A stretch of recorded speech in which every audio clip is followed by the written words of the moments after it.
It was the first 2.5 Men episode where we had a murder. Yeah, that's a stiffy. It began with my ill-fated comment to Carol Mendelsohn, who is the executive producer of CSI. She and I spoke up at a TV festival in Banff, Canada. I like to say that, Banff. There's 2 F's in it. It's terrific. I suggested to her that it had always been a dream of mine to write an autopsy scene. It would be fun for us to write a CSI, and maybe, quid pro quo, you guys would write a 2.5 Men episode.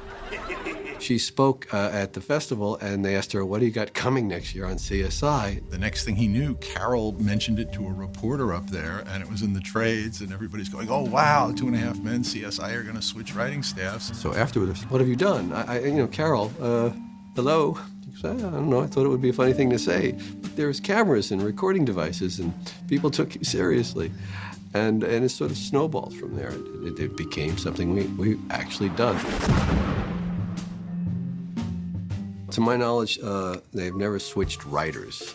Usually it's the actors, it's the people in front of the camera that would do the crossover. It's never been done from a behind-the-scenes approach, and for good reason. I think there's an expertise to both processes that is not shared. I mean, it's like asking the guy who throws a shot put to run a 100-yard dash. It's not likely he's going to do it well. I've never heard of it. I mean, it's such a bizarre concept. It was an act of bravado and foolishness all in once. Hey, Charlie. Hi, Charlie. It kind of took on a life of its own after that. It was something that they felt that they could promote, it was different, so I think they figured, why not? Boy, this is pretty kinky. Kinky good or kinky bad? There's a kinky bad? I know Charlie and John were, I think prudently cautious. And from what I've heard about Billy Peterson and Marg, that they were, really? No one went, oh, what a terrific idea. No one was dumb enough to go, hey, that's aces. Everybody went, well, let's wait and see till we delivered the scripts. And then the scripts, spoke for themselves, both scripts, because we helped them and they helped us. Both scripts were not only producible, but, hopefully worth watching. Helen, I have to talk to you. Go away, I've got a shot here. No, you don't.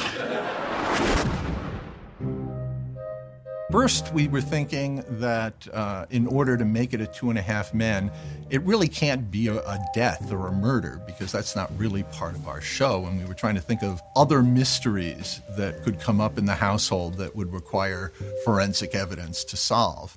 But then we started thinking, if we were going to kill somebody, who would we kill? Oh, no.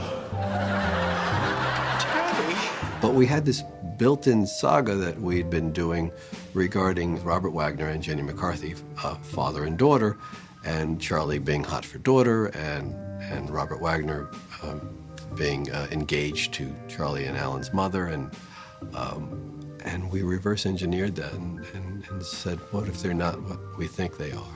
What if they're con artists? What if there's a scam? What if they're grifters? And then we understood who had to die. Well? This might be a mood breaker. And we had him die, and everybody was a suspect. Particularly Holland Taylor's character. I love that man, and he loved me. In fact, he loved me so much, he didn't even ask for a prenup. And believe me, he's got money, big money. Well, we don't have to look very hard to find a motive for you, do we?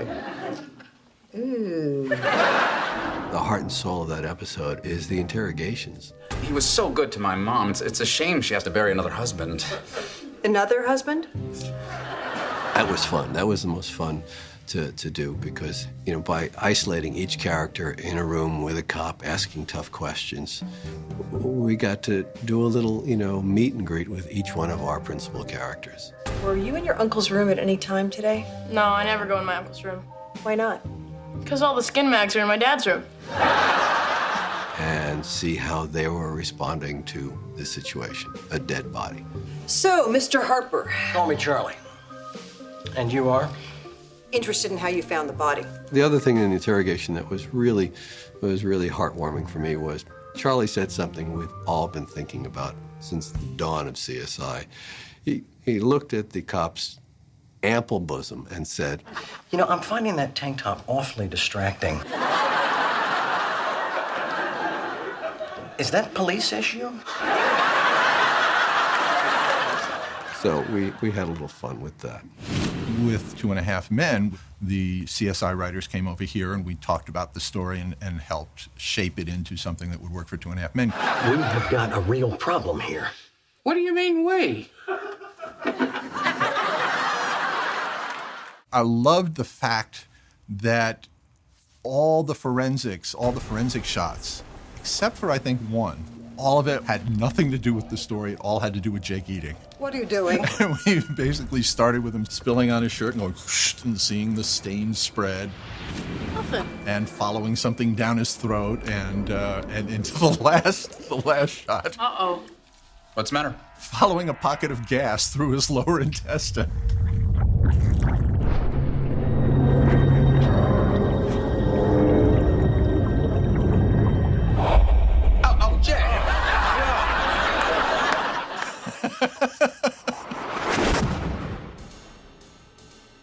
I guess everybody was anxious to do it, and we had an idea that we wanted to do that was close to Chuck's and my heart in terms of what we wanted to do on a CSI episode. Well, I'd been wanting to write this as a feature film for a long time, and that was the murder of a sitcom diva. I don't know where that idea would have come to me from. It's sort of inexplicable that I would even think that. But, you know, a woman who had a show named after her, for instance, and she was toxic and cruel and vindictive and paranoid. What would happen if she was murdered? Who would have done it? Everyone would have wanted to. Then it got exciting because now I had a personal stake in it. Son of a bitch. There were many times during the process where I look across the table at Lee Aronson, who I wrote it with, and said, I have no idea what's happening. I have no idea. I don't even know who killed the diva anymore. I've lost track. I'm lost. What have we done? Can we get out of this? Who can we call? Let's just apologize and bail. Switching genres was a big wake-up call for Chuck and I. The procedural writing is very complex. It has many layers and dead ends. Something that's introduced in Act 1 doesn't pay off until Act 4. Pleasure. It could be if you played your cards right. They were very kind when they read our first draft, which I was very grateful for. They got what we were trying to do. They immediately pointed out that it was entirely too simple. On both episodes, basically, we here were more responsible for the comedy, and on both episodes, the CSI writers were more responsible for the forensics and plot twists. We helped each other very much. They helped us, we helped them. The quiet agreement was neither writing staff would let the other staff fail. We were going to protect our shows at all costs, that the craziness of the idea would not get in the way of producing shows that would, would not come back to haunt us. Oh, God, please run this up against the Super Bowl so no one sees it. No, something that we can be proud of. Ooh, this is awkward.